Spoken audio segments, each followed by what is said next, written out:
지금부터 이 충격적인 아동 학대 소식 전해드리겠습니다. 경남 창녕에서 발생한 10살 여자아이 학대 사건, 그 전모가 드러나고 있는데 차마 말로 표현하기 힘들 정도입니다. 목줄에 묶인 채 물고문까지 당했던 이 아이는 목숨을 건 탈출로 생지옥과 같은 집에서 빠져나올 수 있었습니다. 먼저 홍진우 기자입니다. 10살 여자아이가 당한 학대는 너무나 끔찍했습니다. 아이는 경찰 조사에서 의붓아빠와 친엄마가 도구를 사용해 자신에게 화상을 입히고 물이 담긴 욕조에 가두기도 했다고 털어놨습니다. 목줄에 묶인 채 테라스에 갇혀 지내야 했고 밥도 하루 한 끼가 전부였습니다. 맞는 건 아이에게 일상이었습니다. 멍이 이렇게 들어있었고 척추성이에다가 손끝이 다 너무 심하게 안 좋았었어요. 학대를 견디다 못해 아이가 목숨을 건 탈출을 시도한 사실도 드러났습니다. 학대를 받은 아이는 옥상 다락방 테라스를 통해 옆집으로 넘어와 탈출했습니다. 목줄이 잠시 풀린 틈을 타 지상 15m 높이의 옥상을 통해 건너간 겁니다. 경찰은 가해 부모의 집에서 아이를 학대한 데 쓴 도구들을 압수했습니다. 이들 사이에서 태어난 동생 3명도 아동보호시설로 옮겼습니다. 이 과정에서 의붓아빠와 친엄마가 자해 소동을 벌여 병원에서 치료를 받고 있습니다. 우리 아저씨가 나왔다 그래요. 이 때문에 당초 오늘 예정됐던 친엄마 조사는 또다시 연기됐습니다. 경찰은 올해 초부터 아이에 대한 학대가 집중된 것으로 파악하고 부모에 대해 긴급 체포 등 강제 수사를 검토하고 있습니다. 채널A 뉴스 홍진호입니다.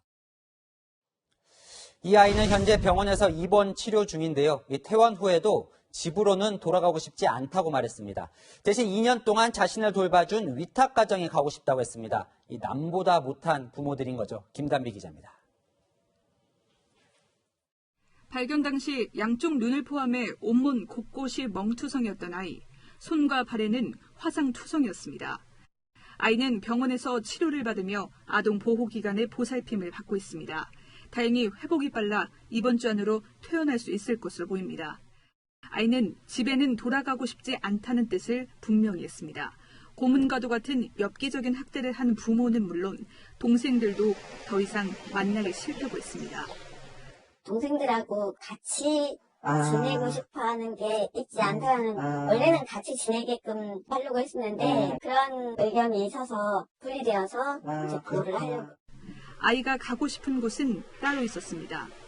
지난 2015년부터 2년간 함께 지냈던 위탁가정입니다.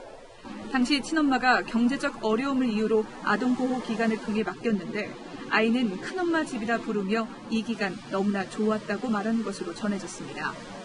학대를 당하지 않았던 곳은 그 큰엄마 그 집이었고 자기는 너무 좋다라고 얘기를 했기 때문에 집이 아니면 좋을 것 같다라고 얘기를 했어요.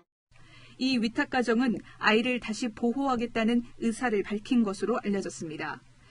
아이는 경찰 조사에서 학교에 가고 싶다는 의사도 밝혔습니다. 결국 이 아이의 피신처는 아무도 자신을 학대하지 않는 위탁가정과 학교 두 곳이었습니다. 채널A 뉴스 김단비입니다. 사실이 드러날수록 충격을 더하고 있는 창녕 아동 학대 사건, 이 정책사회부 이상현 기자와 자세한 이야기 나눠보겠습니다. 자, 이 기자. 그러니까 이 초등학교 4학년 아이가 이 4층 높이의 지붕을 건너서 옆집으로 탈출을 했다는 거잖아요. 그만큼 집에서 빠져나와야겠다는 이 절박함이 컸다는 거겠죠? 네, 아이는 빌라 4층 높이의 지붕을 건너서 옆집으로 탈출을 했습니다. 자신의 집 테라스에서 지붕 위로 올라간 뒤에 경사진 지붕을 밟고 옆집으로 들어가서 현관문을 통해 밖으로 나온 건데요. 빌라 4층이면 15m 안팎으로 어른도 공포감을 느낄 수 있는 아찔한 높이입니다. 테라스에는 꽤 높은 방범창도 달려 있었습니다. 굶주리고 기운도 없는 상태에서 목숨을 걸고 탈출한 사실이 드러나면서 이번 사건에 대한 공분이 더 커지고 있습니다. 이 아이가 옆집으로 건너간 뒤에 한 일이 있다면서요? 네, 옆집에 그 당시에 사람이 있었다고 합니다. 잠시 화장실에 간 사이에 아이가 왔다 간 건데요. 잠깐의 시간이지만 그곳에서 음식을 찾아서 먹은 흔적이 남아 있었습니다. 이웃 주민의 말 들어보시겠습니다. 이제 누룽지하고 짜파게티는 물이 받치지가 있는 대로 따뜻하더라고. 화장실 들어간 사이에 짜파게티만 들고 나갔어요. 탈출하는 와중에도 음식을 찾을 만큼 아이가 무척 굶주렸던 상태였다는 것을 알 수가 있습니다. 네, 이게 너무 끔찍해서 수위를 다 밝힐 수는 없지만 이 아이가 어떤 학대를 당했는지 경찰이 오늘 발표를 했죠.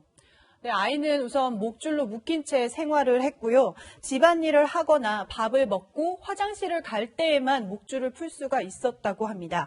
탈출 당시에도 이틀 동안 목줄에 묶인 채 테라스에 홀로 지내고 있었다고 말하고 있습니다.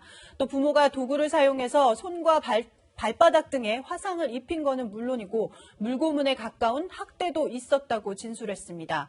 의료기관 진료에서도 오래된 골절과 손발 화상, 빈혈 등 아이의 진술과 일치하는 여러 정황들이 발견됐습니다. 그러니까 이 아이의 진술이 더 신빙성이 큰 게 학대 물품들이 실제로 발견이 됐다면서요. 네, 아이가 자신을 묶었다고 진술한 쇠줄과 자물쇠가 그 의붓아빠 차량 트렁크에서 발견이 됐고요. 경찰은 현장에서 글루건과 세막대 등 여러 물건들을 압수를 했는데 아이가 진술하는 학대 정황과 들어맞는 물품들입니다. 이 아이에게는 3명의 동생이 더 있잖아요. 그런데 이 아이는 이 동생들은 아니고 나만 맞았다. 이렇게 지금 진술을 하고 있다면서요? 네, 아이를 학대한 의붓 아빠와 친엄마 사이에는 3명의 자녀가 더 있습니다. 이 아이들에게는 별다른 학대 정황은 발견되지 않았습니다. 이웃 주민들이 부부에게 어린 동생들만 있는 줄 알았다고 말할 정도로 피해 아이는 철저히 고립된 생활을 한 걸로 보입니다. 피해 아동 여동생들 2명은 봤는데 아들 엄청 밝더라고요. 그냥 한 번도 못 봤습니다. 이 아이가 이 또박또박 학대 정황을 밝히고 있다는데 이 부모도 인정을 하고 있습니까? 우선 아이는 자신의 의사를 분명하게 표현을 하고 있는 상황입니다. 학대 정황도 구체적으로 진술하고 집에 돌아가지 않겠다는 뜻도 명확히 밝혔습니다. 경찰도 아이의 진술에 신빙성이 있다고 보고 있는데요. 다만 부모에 대한 조사는 계속 미루어지고 있습니다. 동생들을 분리하는 과정에서 자해를 하고 정신적으로 불안 증세를 보여서 병원에 입원 중인데요.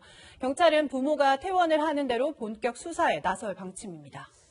네, 지금까지 이상현 기자와 알아봤습니다.